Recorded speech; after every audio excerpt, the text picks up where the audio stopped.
had to get out of that wind. Yeah. It was too cold. I wanted to sit on the steps and talk, but it was a bit chilly, so I thought inside would be good. How long did it take you to get out this way today? About 2.5 hours. Yeah, what'd you think of it, what we saw over there, what they were talking about? I was happy to see, you know, somebody gathering. You know, it would have been nice to have more people, but it was good to see people. Yeah, I'm kind of feeling like it's legal to open carry. Right. Why do you need something to carry under your clothes? And then I hear the legislators over here and they say things like, well, we want to make sure they're properly trained, and guys walking around open carrying aren't trained with anything that you know of, so, you know. Let alone the criminal with it blocking his pants. I like that deputy that was talking up there. I wished he'd get up there and talk to everybody in the legislative area. Well, I'm kind of curious about a couple of things. I see you got a 3% shirt on there, and I've heard of you guys. Tell me a little bit about that. It's a statewide organization. Yeah. We focus on sustainability and civil defense. Okay, so it's like a mission statement? Yeah, there's a mission statement, there's a code of conduct, all that stuff can be found online. We basically focus on all of our members being able to feed themselves and defend themselves. Okay. Defend their county. And if we have active 3% in every county, then we've got a state that can defend itself. Have you had any, you guys have any ability over there to talk to law enforcement or anything? We're trying. I haven't gotten a chance to get with my local law enforcement yet, but the founder is meeting with a lot of state police, the State Domestic Terrorist Task Force Unit. He's had a few meetings there. How do they go? Do they understand who you guys are? It's well received. It's pretty well received. I was surprised, but it's been well received. I know the State Domestic Terrorist Task Force Unit especially really appreciated him coming with the mission statement and combating some of that propaganda coming from the federal level of every citizen group wants to basically blow up law enforcement. And now, are you? I thought I heard somewhere you're a team leader or something. Yeah, the zone leader. The states broke down into zones. Okay. 5 of them. I'm the zone leader. And you guys go out and do training and. Oh yeah, we train. Try to get out there once a month at least, as far as a zone training. I wonder what would happen if you guys ever asked to train with law enforcement. I mean, maybe it's crazy. It's not crazy. It's a goal. Okay. It's an actual goal. We want to show them what we're doing. Yeah. Maybe they can offer get out on expertise. A tactical range or something like that. Yeah, it's definitely one of our goals. The end goal is that we would be utilized by law enforcement should anything happen. To back each other up. Yes. Yeah, I know. Exactly. It sounds like it's reasonable to me. I kind of knew a little bit about you from before. Maybe I saw some stuff on the internet or something. I can see you're already smirking a little bit. Did you take a trip somewhere? I got a little famous. Yeah, where'd you go? Did you go down to Nevada? We went down to Nevada, down to the Bundy Ranch, to Bunkerville. Let me ask you something. I've always been curious because I've never heard anything about this. When you pulled up to the location, and you found where you were supposed to be, what happened when you got there? Did local law enforcement scope you out, or what happened? We got there late. It was probably 2 in the morning. Okay. And one of Cliven's boys was out there still greeting people coming in. I thought that was interesting. It's 2 in the morning and he's still sitting out there greeting strangers coming to support his family. Yeah. It was you could see the integrity there. Could you get a feel for who was out beyond your perimeter? Sure, a little bit. There was sure a lot of people talking about it. As soon as we got there, they were telling us, they're watching from over here, they're watching from over there. But local law enforcement didn't come up and try and ID you guys or check didn't, you out? Or? We didn't see much of anything as we were first coming in. Did you get a feel for how the local law enforcement felt about you being there? Did you get any kind of sense, or did anybody tell you? Not till the sheriff came. What did he say? When Bundy had the sheriff there on the stage Saturday morning, was really my first experience with the local law enforcement and stuff. And they seemed frustrated. I'm not sure. Were they backing Bundy, or did they understand the story? No. I don't think anybody really knows. I watch this stuff on the internet like you do, and I see some of the dumbest remarks about what people thought was going on out there versus what was really going on. So I'm going to ask you something. Stop me if I'm wrong. It was my understanding that the Bundy family has been in that location for so long that they were there before the feds were there, claiming it was their land, and therefore they're grandfathered in, and they didn't owe the feds any money for any reason. And so when I witnessed people make comments, well, why isn't he paying his taxes? I feel like I know the answer. What do you say to that? Yeah, it's debatable. I'm not a lawyer, but I know that I looked up this stuff before I decided to go. Okay. And the governor, I believe it was the governor, somebody stood up and said the Bundy family has the water rights and the foraging rights. Their family has had it since before Nevada was a state. So there it is. There it is, right, and that's the way I felt about it. The fact is he tried to pay them for quite a while, and they started working against the ranchers there. There was a federal judge who ruled for a different family, not the Bundys, that the BLM was engaged in criminal conspiracy to run ranchers off of the land. The judge ruled that? That was the judge's ruling for another family I there. didn't hear that. And the rancher had long since passed, but they ended up ruling for his son. And he, in knowing that, and knowing that a federal judge already ruled that that's what was going on, we knew something wasn't right. We just, it wasn't right. Did you see anything that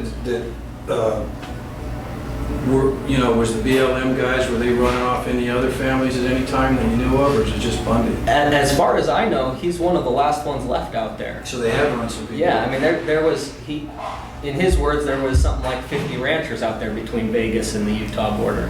And now, there's one or two left. Did you know anything about the Harry Reid thing before you got out there? Yeah, absolutely. I looked into it. I didn't know all of it. A lot of that came out afterwards. Right. But I definitely knew that there was a solar ranch being developed, not on that land, but next to it, and that they wanted that land for a nature easement. Yeah. And the Chinese, this is a Chinese company, this is a foreign company. They want to give it to the Chinese. Yeah, and they wouldn't go through with their deal until what they called trespass cattle were off of that land. They wouldn't put any land into this nature easement until what they called trespass cattle were gone. There was an actual BLM document that had Bundy's name specific, that they needed to get those cattle out of there to finish this project. Right. It's the mafia. Now, the only thing I know of you from like internet stuff is photographs I saw, And so my question is, I'm kind of curious, just because I'm getting a good detail here. Did you ever get beyond the point that you were at, that you were physically at? Did you ever get to the front lines? Did you ever get close enough to listen to those people who alleged to be BLM, but I don't believe it? Right. No, just on video and stuff. Did I see that stuff later? What do you think those guys were? Well, from my research when I got home, at the time, when I was looking at them down there, pointing those machine guns at American citizens, there was no telling me that they weren't private contractors. Right, that's what I believed they were private contractors. And when I got home, I found out about the guy that was running the operation, something Love was his last name. Okay. He actually works for the BLM. They have what they call a strike force. And what we were looking at was Region 3 strike force. Now why the BLM has that, I don't know. If they're federal law enforcement or not, I don't know. What did you see when you were up there behind the barricades? What could you see through your little vantage point? Well, I had a pretty good view of the whole thing, really. What I saw was a group of people take a knee and say a prayer, and then stand up and walk into a firing line. That's what I saw. And I don't think anybody, I know I don't, maybe I'm just going by me, based on the positions we see you in, how long was that going on that you were posted, where you were posted? It's hard for me to judge. It felt like forever. I don't think it was very long. I mean, maybe 45 minutes Oh, okay. at the most. The whole ordeal went on for quite a while we were waiting for the cattle and everything, but the actual standoff, it's hard for me to judge. Did you feel concerned at all about the people we all saw walking around you? You're ducked down behind cover. I wasn't. They're up there like this, and you know that there's hardware pointed at you. Yeah, I had the thought, but I mean, there was a lot of other stuff on my mind at the time. You know, I had the thought of what are these people doing on this bridge. Okay. But yeah. And what happened? What happened when they backed off? Why did you feel that they backed off? What happened? The BLM? Yeah. Well, they made it up to that gate, and seemed like they were discussing it a little bit there.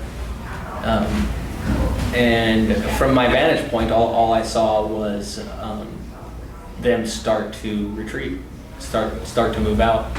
One of the things that bothered me, because I felt like I had done my homework too, and I felt like I knew what was going on a little bit, and I heard some people make some derogatory remarks about your presence there. And if I'm not mistaken, I might have even heard, to some degree, Alex Jones make a kind of sideways stance that was a little more distant than I would have liked him to have been.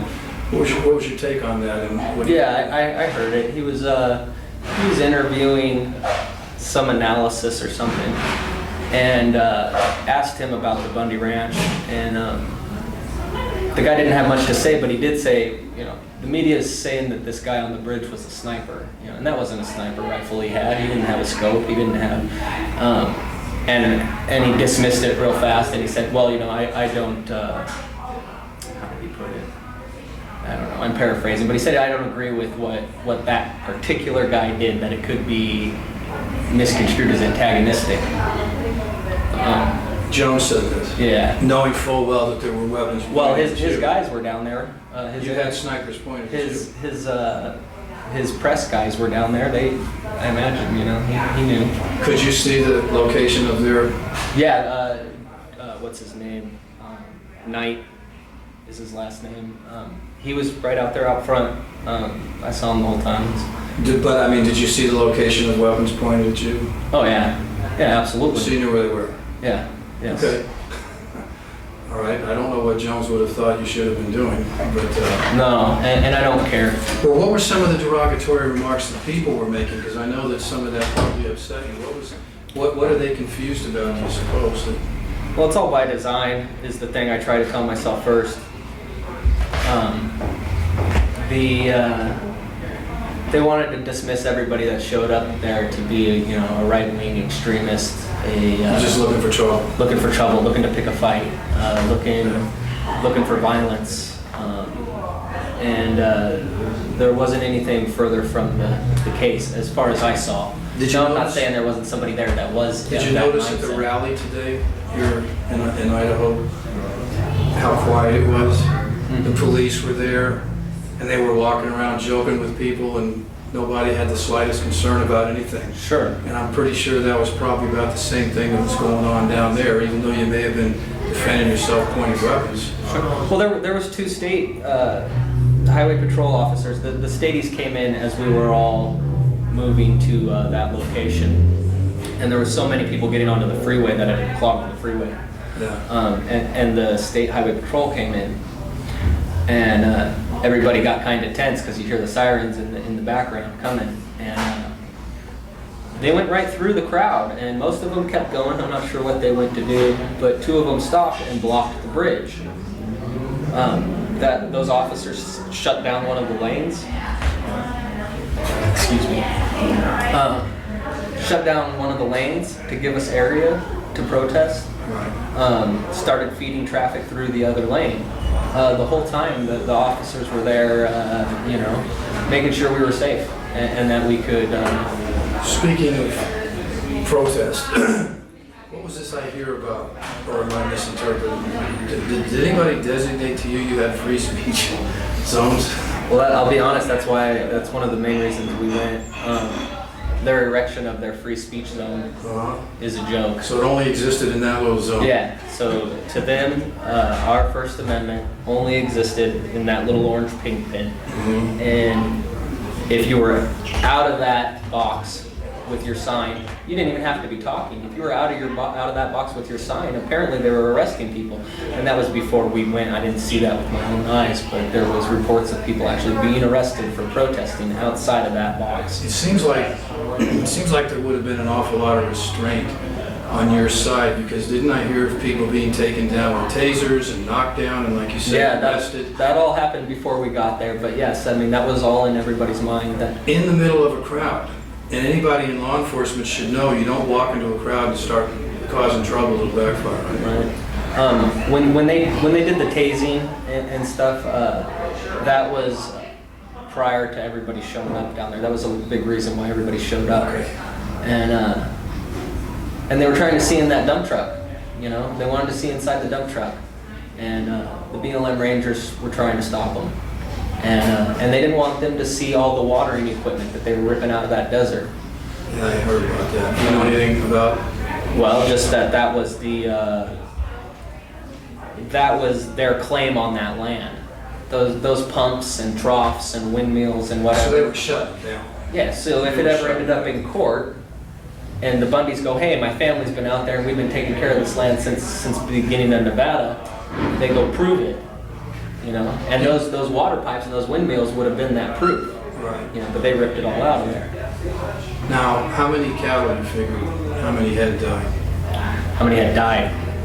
I'm not sure. I wouldn't want to give a number not knowing exactly. I know it was more than 20. You know, they found them out there, ran down.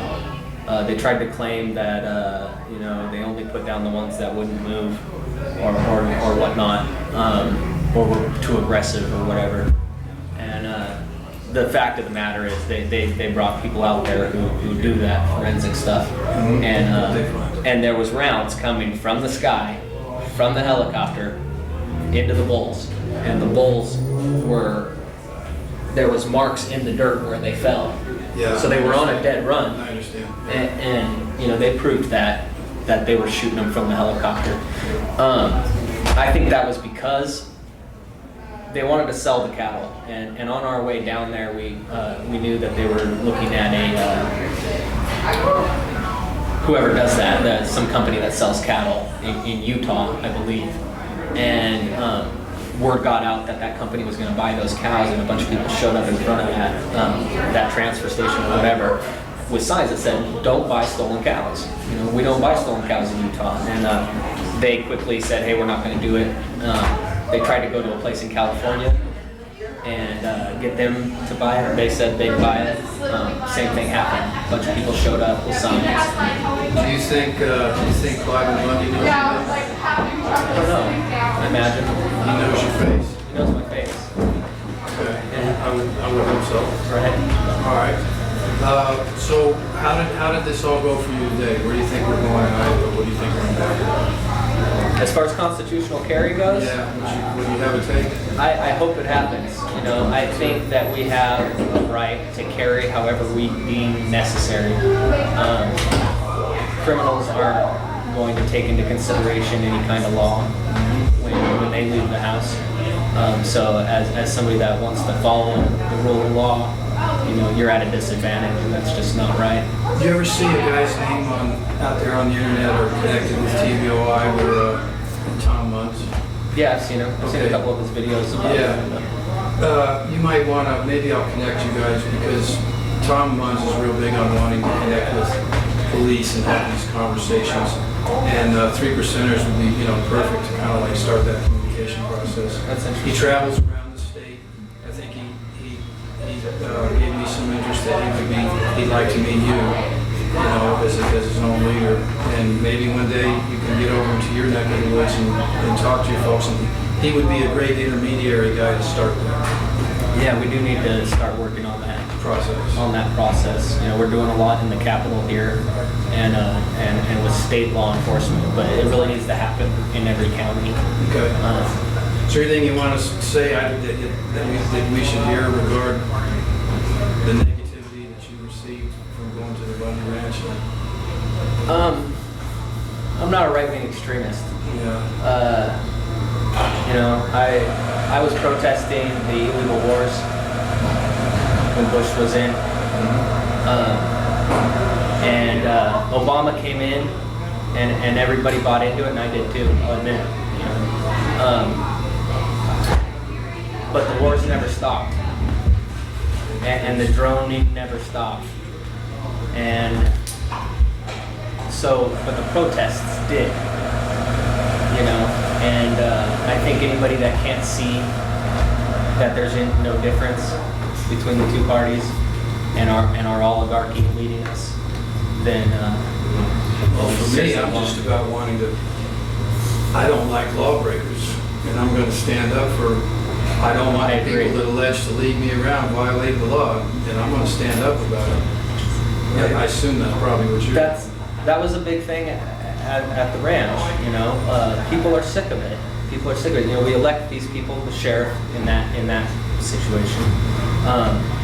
People in Bunkerville had called that sheriff's department a few times and said, "Hey, you got the BLM driving around out here with body armor and machine guns and staring down citizens and stuff." And I had no idea that stuff was going on.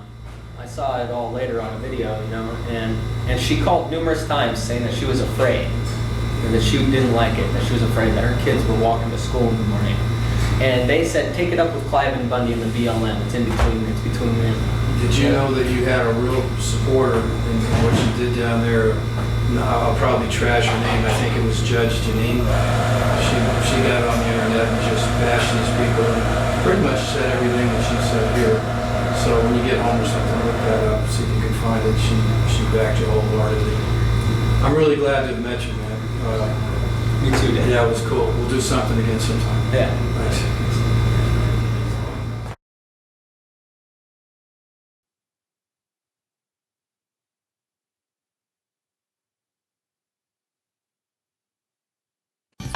Hello and welcome to Justice. I'm Judge Jeanine Pirro. Thanks for being with us tonight. This week, United States Senate Majority Leader Harry Reid continued trashing ordinary Americans over land grabs. And you need to be concerned because the land grabs haven't ended. And who knows, will your land be next? You know, Reid labeled opponents of his federal land grab domestic terrorists. This after calling terminally ill cancer patients who say that they've lost their doctors liars, and calling a prominent family that builds hospital wings, schools, and gives away hundreds of millions of dollars to charity un-American. Senator Harry Reid, the name-calling goes both ways. So, Senator, I've decided to change your name to Harry. Dirty Harry. The story that I'm about to tell you starts with Dirty Harry's longtime senior aide, his puppet on a string with virtually no experience at the Bureau of Land Management, who now runs it.